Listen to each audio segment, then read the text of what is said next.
Delivery রোগী রেখে ঘুমিয়ে যান চিকিৎসক।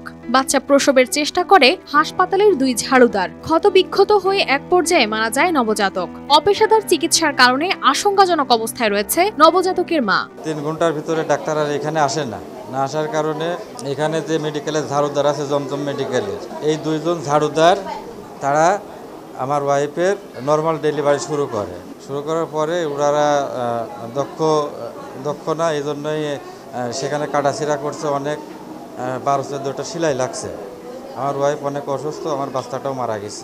এমন চাঞ্চল্যকর ঘটনা ঘটেছে পাবনা ঈশ্বরদী শহরের জমজম স্পেশালাইজড হাসপাতালে। প্রসব বেদনা নিয়ে গত শুক্রবার রাতে হাসপাতালে ভর্তি হন নাটোরের লালপুরের মাঝগ্রাম এলাকার সাইদুর রহমানের স্ত্রী জিমু খাতুন। রাত 3টার দিকে ডেলিভারি করা হবে বলে জানান হাসপাতালের আবাসিক মেডিকেল অফিসার নাজিফা কবির। স্বজনদের দাবি, প্রসব বেদনা উঠলে আর পাওয়া যায়নি ডাক্তার নাজিফাকে। রোগী রেখে বাসায় গিয়ে ঘুমিয়ে পড়েন ওই চিকিৎসক।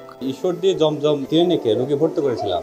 ডাক্তার আসেনি, ডেলিভারি করেছে ঝাড়ুদার দিয়ে ডেলিভারি করার কারণে আমাদের বাচ্চাটা মৃত্যুবরণ করেছে। হাসপাতালে আর কোনো ডাক্তার বা নার্স না থাকায় সন্তান ডেলিভারি করান ঝাড়ুদার সাথী খাতুন ও পারুল বেগম। ক্ষত বিক্ষত হয়ে মারা যায় নবজাতক। এ ঘটনায় ক্ষুব্ধ পরিবার ও তার স্বজনরা। আমরা আসছি হলো চিকিৎসা নিতে, যদি ঝাড়ুদার দিয়ে চিকিৎসা নেওয়া হয় তাহলে থেপটে গিয়ে আছে এখানে। আমরা এটি এক সঠিক বিচার চাই। লাতিক হত্যা করেছে, কঠিন বিচার চাই। এই ঘটনার পর পালিয়েছেন চিকিৎসক ও দুই ঝাড়ুদার। ঝাড়ুদারদের হাতে নবজাতকের মৃত্যুতে থানায় অভিযোগ করেছেন স্বজনরা। তদন্ত করে ব্যবস্থা নেওয়ার আশ্বাস পুলিশের। আমরা এই বাচ্চাটাকে, নবজাতক যেটা আছে, বাচ্চাটা আমরা পোস্টমর্টম করার জন্য আমরা সুধার করে আমরা একজন পারপাটে দিয়েছি।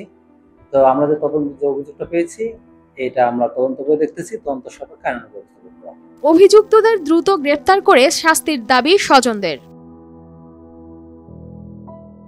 News desk, RTV।